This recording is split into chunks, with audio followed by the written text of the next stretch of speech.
경건에 형제 우애를 더하십시오라는 제목으로 하나님 말씀 나누겠습니다. 우리가 말씀을 통해서 믿음에 관한 이야기를 함께 나누고 있습니다.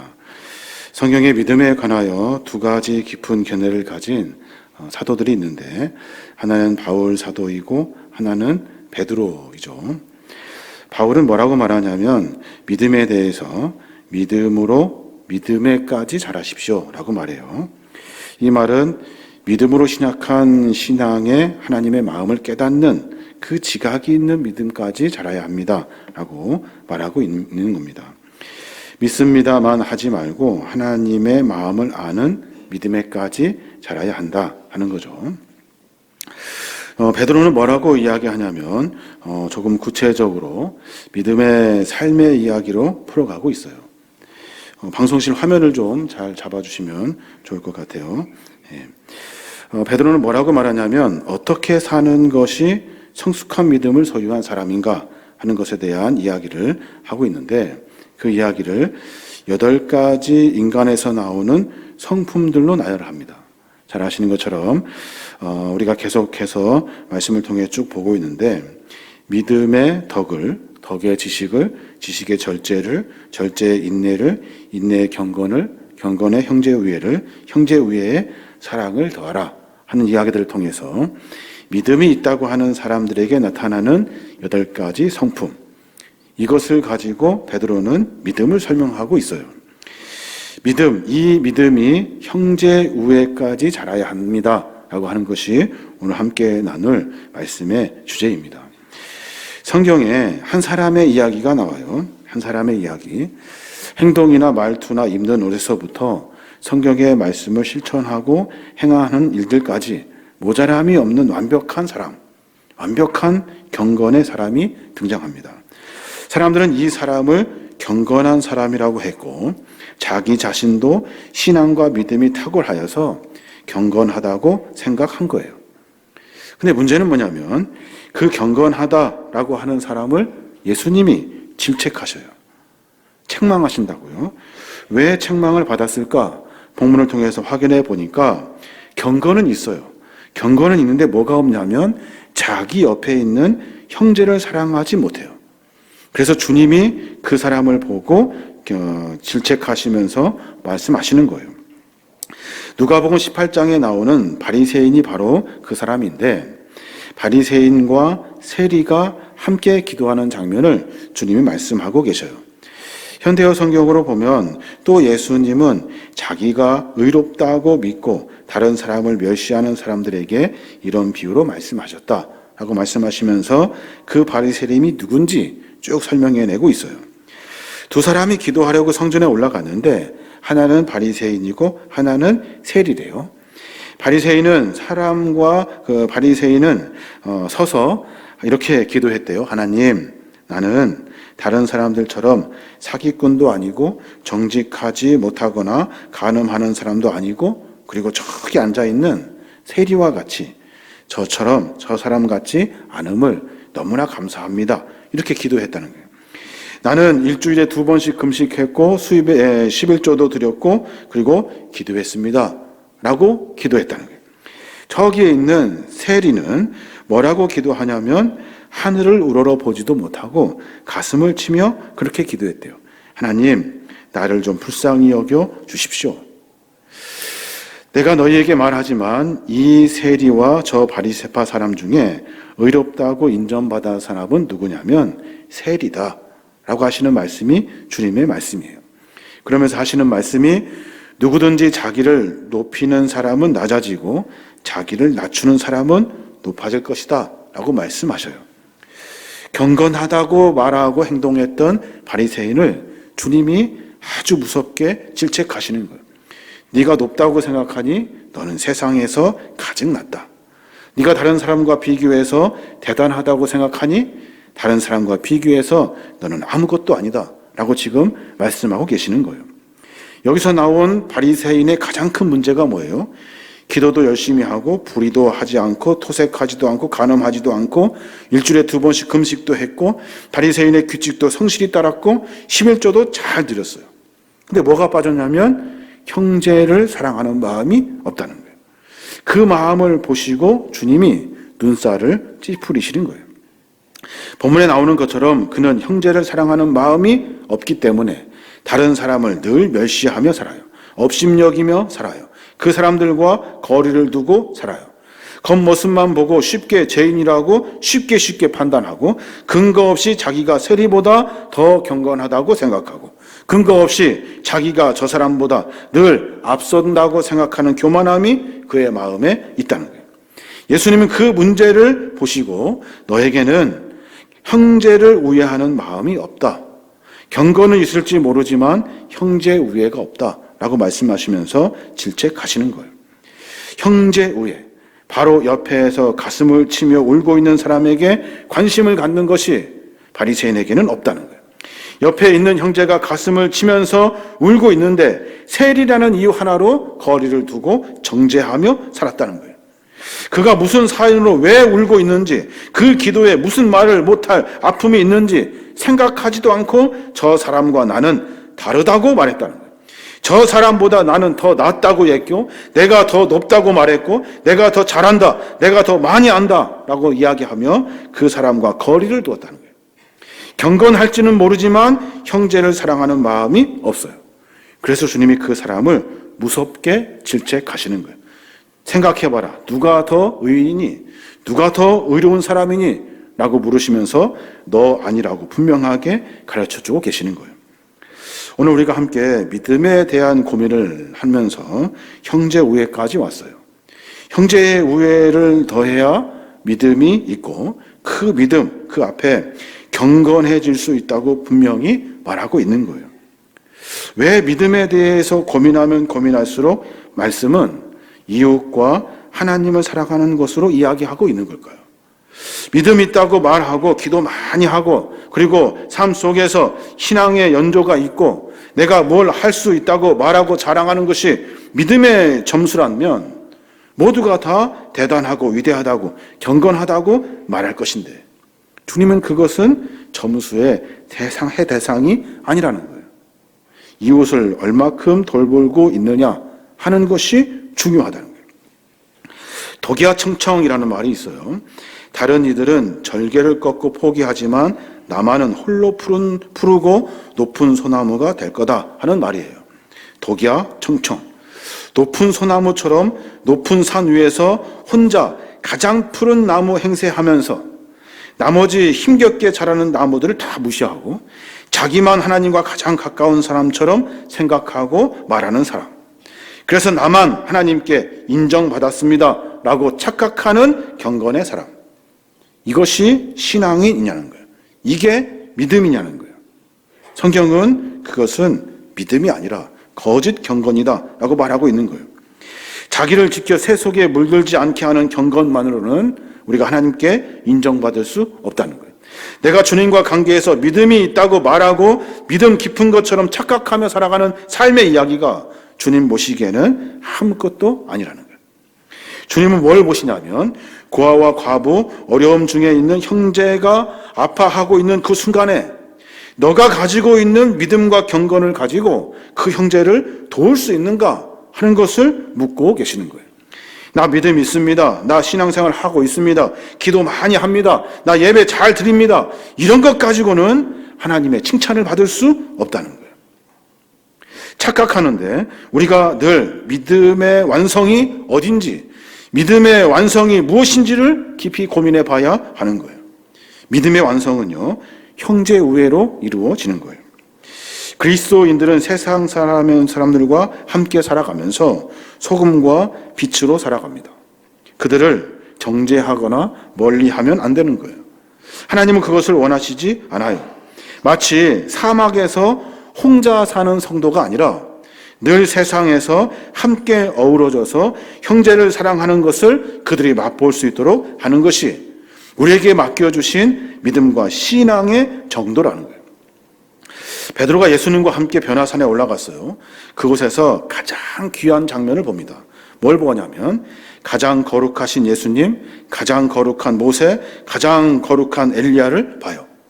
아, 이것이 가장 좋은 거룩한 경건의 자리인구나 라고 하고 그곳에 초막을 짓고 살자고 말해요. 그때 예수님이 베드로의 이야기를 듣고 하신 말씀, 아니다, 내려가자 라고 말씀하시는 거예요. 아니, 예수님도 계시고 모세도 있고 엘리야도 있고 다 있는데 여기처럼 경건한 자리가 어디 있습니까? 여기처럼 신앙의 깊이를 만날 수 있는 곳이 어디 있습니까? 라고 말할 때, 아니야, 이곳이 아니라 내려가야 한다는 거예요. 사람들 속으로 내려가야, 사람들 속에서 경건을 만난 믿음을 가진 사람들이 하나님의 사랑으로 천국을 만들어가는 그 삶의 이야기가 있는 곳으로 내려가야 한다라고 말씀하고 있는 거예요. 신앙생활 하다 보면 서로 불편한 경우가 있죠. 그래서 사람들은 어떻게 합니까? 의견이 맞지 않고 감정이 개입돼서 투닥거릴 때 어째 없겠습니까? 있을 거예요. 사람들이 하는 첫 번째 선택은 떨어지는 거예요. 멀리 가는 거예요. 같이 있지 않는 거예요.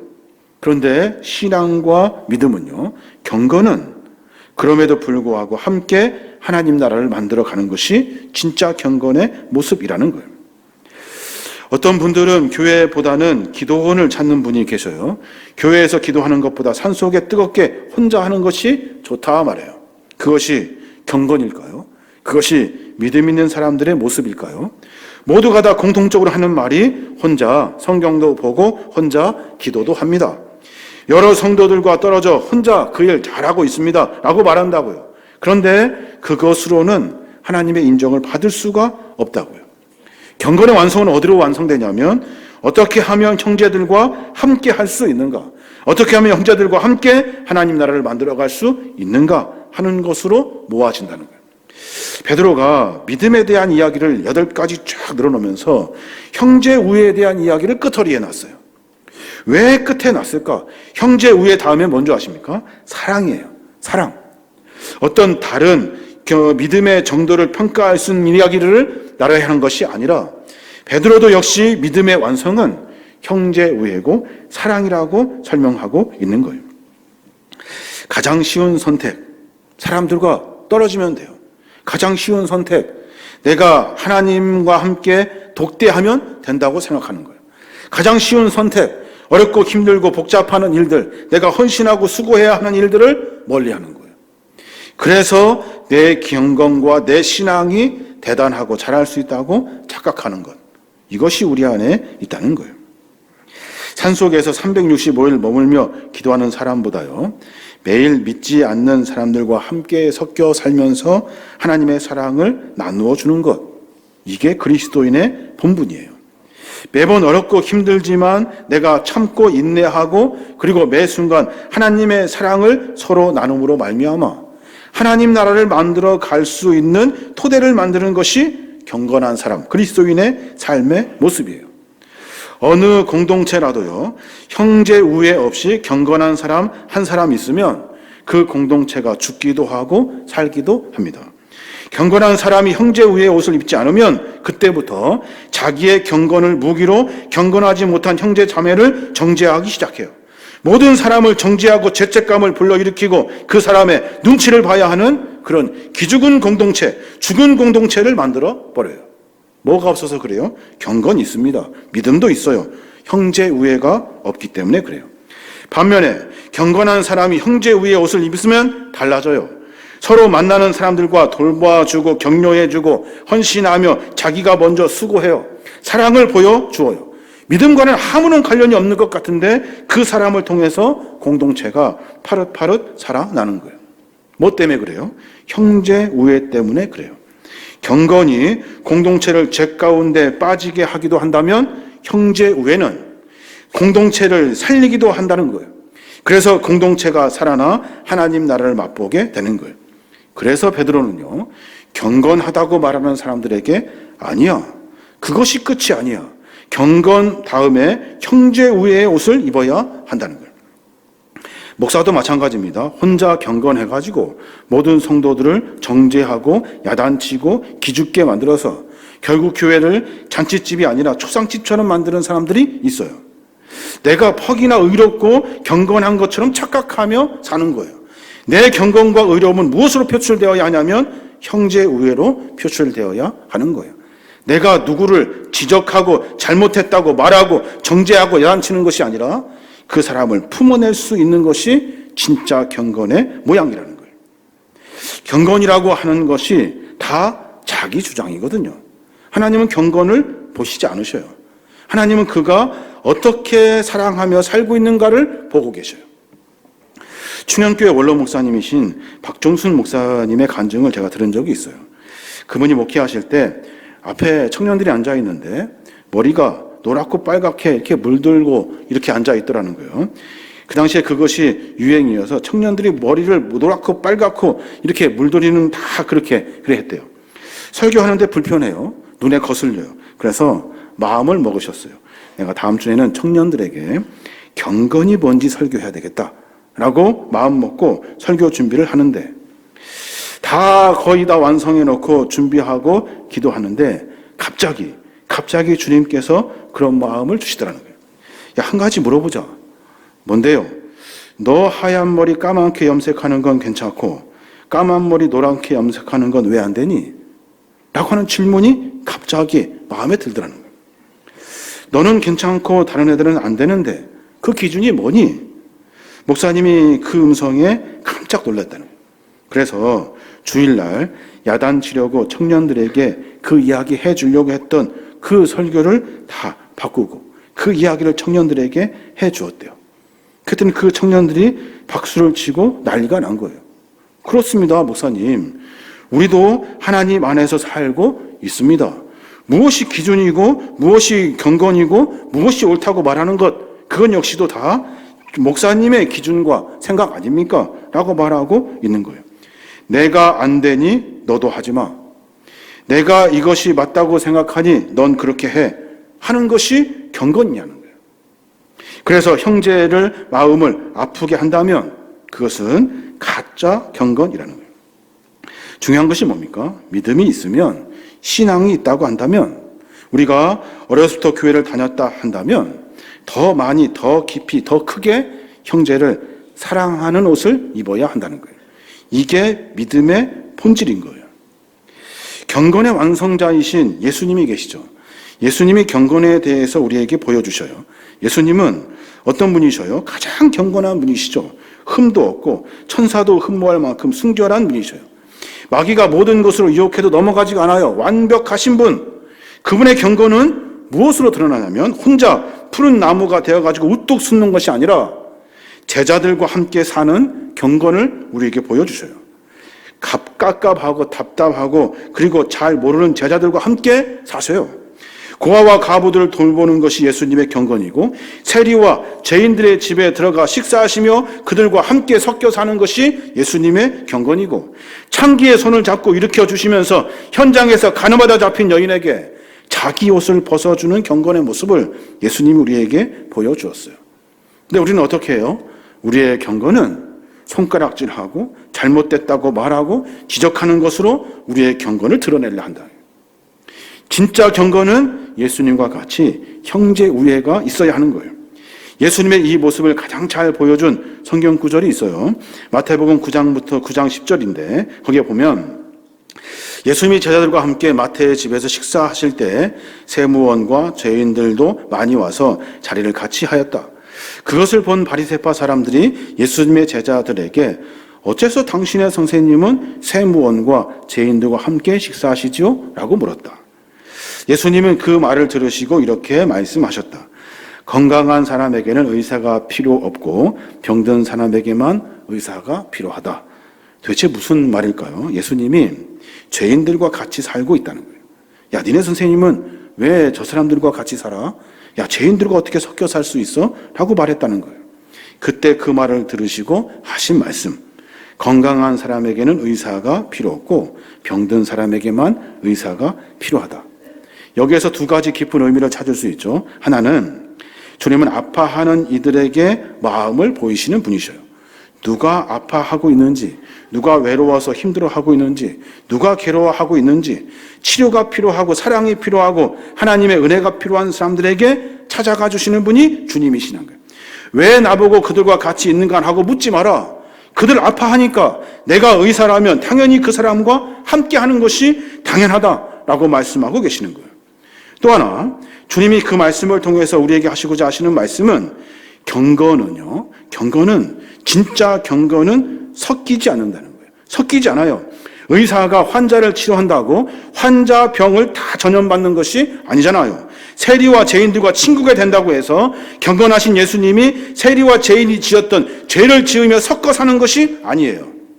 경건은 죄 속에서 물들지 않으면서 순결한 경건을 배워서 하나님의 사랑으로 형제를 돌볼 수 있는 그 진짜 경건의 모습을 주님께서 보여주시는 거예요.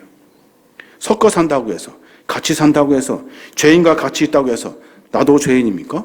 섞이지 않는다니까요. 함께 하지 않아요. 그러나 그들과 함께 하며 하나님의 사랑을 전달해 준다는 거예요. 바닷가에서 헤엄치어 다니는 물고기 있잖아요. 우리가 이렇게 그 물고기를 잡아다가 이렇게 회를 쳐서 먹잖아요. 그 물고기는 짭니까? 안 짭니까? 안 짜요. 그래서 간장 찍어 먹는 거예요. 바다에, 그 짠 바다에 헤엄치며 다니는 물고기가 짜지 않는 것처럼 진짜 경건한 사람은 아무리 죄인과 섞어 살아도 죄인과 함께 하지 않는다는 거예요. 우리가 경건에 대한 이야기를 하며 형제 우애로 그 모든 이야기가 조명이 되는데, 그럼 이제 질문이 생겨요. 어떻게 하면 예수님의 경건을 닮을 수 있을까? 어떻게 하면 예수님처럼 경건하게 살 수 있을까? 딱 한 가지 주님은 다른 일을 하시는 것이 있어요. 그것이 뭐냐면 기도하시는 예수님의 모습이에요. 사역하기 전에 기도부터 하시더라고요. 마가복음 1장 35절에 보면 새벽 아직도 밝기 전에 예수님께서 일어나 나가 한적한 곳으로 가사 거기서 기도하시더니 그래요. 그리고 나서 기도를 마치시고 사역을 시작하셔요. 하루 시작하기 전에 기도로 경건의 옷을 입어요. 기도를 자랑하려고 하는 것이 아니라 아무도 다 자고 있는 그 새벽에 주님께서는 산에 올라가셔서 아무도 없는 그곳에 혼자 기도하셔요. 그리고 나서 내 경건이 충만해졌을 때 그때 그 경건을 가지고 다른 사람들을 섬기며 형제를 사랑하며 그에게 하나님의 사랑을 전해주는 신앙의 사역을 감당하더라는 거예요. 경건은요, 그냥 이루어지는 것이 아니에요. 매일같이 하나님의 이름을 부르며 매 습관마다 나를 이끌어 가시는 성령님의 개입하심을 의지하며 내 삶을 하나님 이끌어 가십시오라고 내어드리는 거예요. 이게 바로 경건이에요. 그러면 그 경건은 나를 자랑하는 것으로, 다른 사람을 정죄하는 것으로 나타나는 것이 아니라 그 경건은 하나님의 마음을 깨닫고 성령의 이끌림 받음으로 말미암아 형제를 사랑하는 것으로 모여지게 되어 있다는 거예요. 그래서 주님이 기도하신 다음에 경건이 충만해지시고 하시는 사역, 마가복음 1장 39절에 보면 이에 온 갈릴리에 다니며 그들의 여러 회당에서 전도하시고 또 귀신들을 내쫓으시더라. 주님의 경건은 거기에 있어요. 기도했다고 뭐 한다고 내가 오래 좀 교회 다녔다고 자랑하는 것이 경건이 아니라는 거예요. 경건은 형제들 속에서 섞여 살면서 누가 아파하는지, 누가 복음을 만나야 하는지, 누가 힘들어하는지를 찾아다니시면서 주님의 사랑을 전해주는 것이 경건이라는 거예요. 믿음의 완성은 뭘까요? 믿음 있습니다. 나 믿음 있어 기도합니다. 얼마큼 많이 기도했습니다. 내 신앙의 연조가 이만큼입니다. 자랑하는 것이 아니라 믿음 있는 사람이라 하면 그 사람을 통해서 하나님의 사랑이 전달되는지, 그 사람이 형제를 어떻게 생각하는지를 확인하면 그 사람의 믿음과 경건의 정도를 확인할 수 있다는 거예요. 요한 1서 4장 21절에 있는 말씀이 있어요. 그 말씀에 보면 우리가 읽었던 본문의 말씀인데, 우리가 이 계명을 주께 받았나니 하나님을 사랑하는 자는 또한 그 형제를 사랑하느니라 그랬어요. 우리가 이 계명을 주께 받았대요. 이 계명이 뭐예요? 하나님이 나를 찾아와 주셨고, 나에게 찾아와 주셨고, 나에게 믿음 주셨어요. 그리고 나에게 말씀해 주셨어요.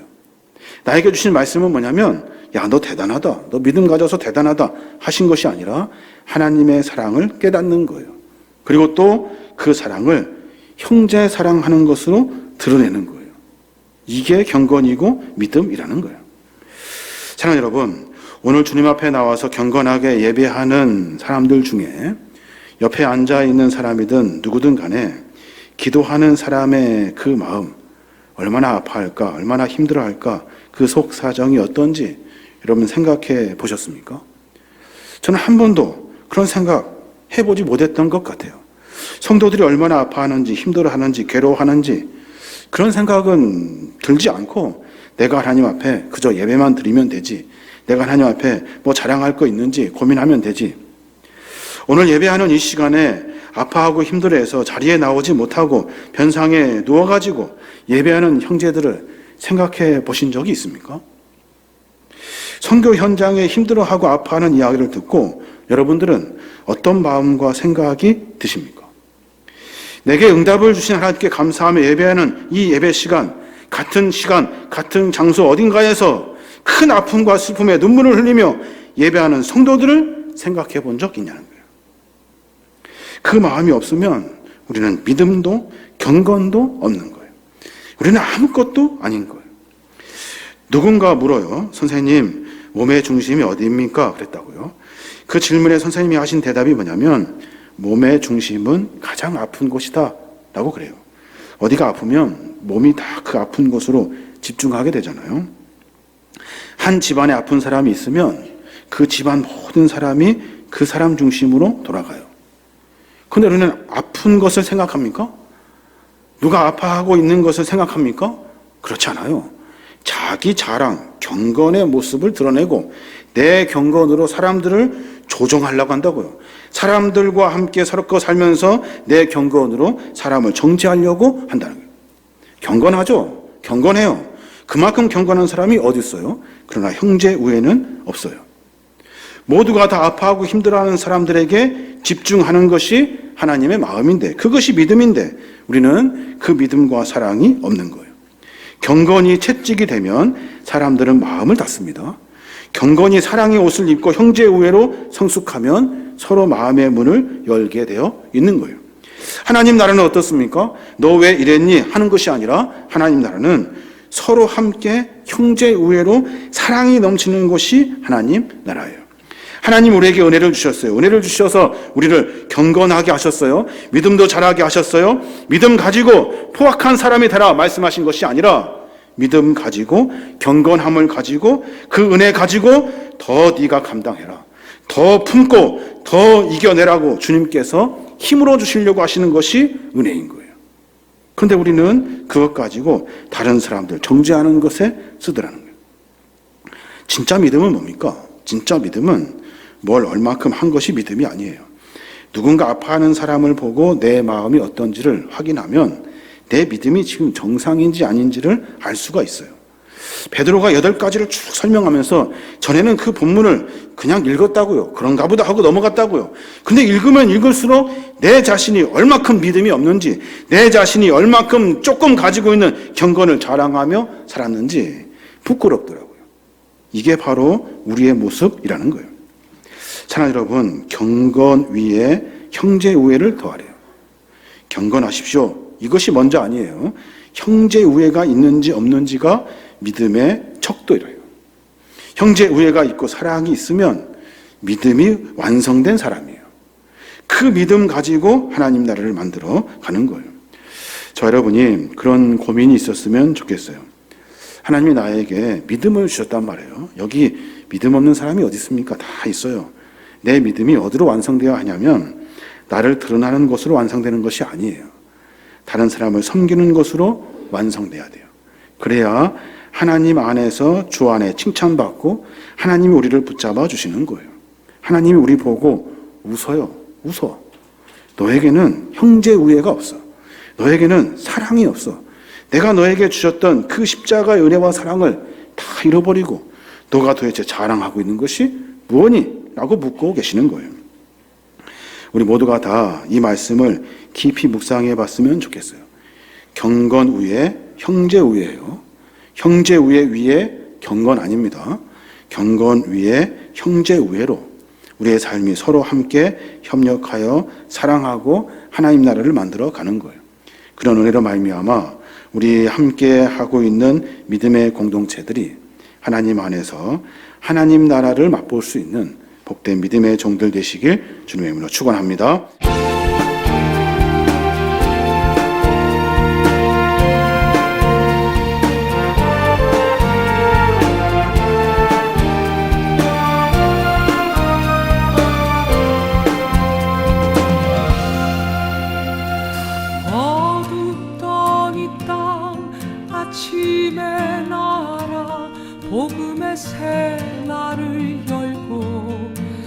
잠자던 영혼 흔들어 깨운 교회.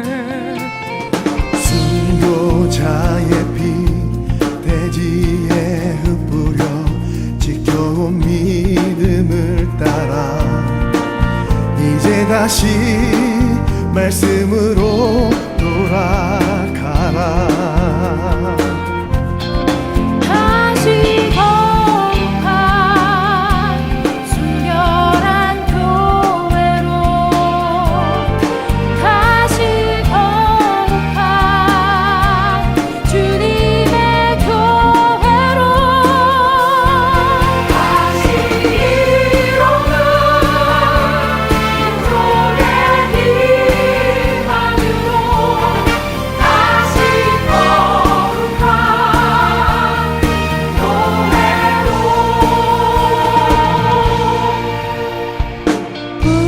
부끄러웠던 흔적을 딛고 눈물로 회개하면서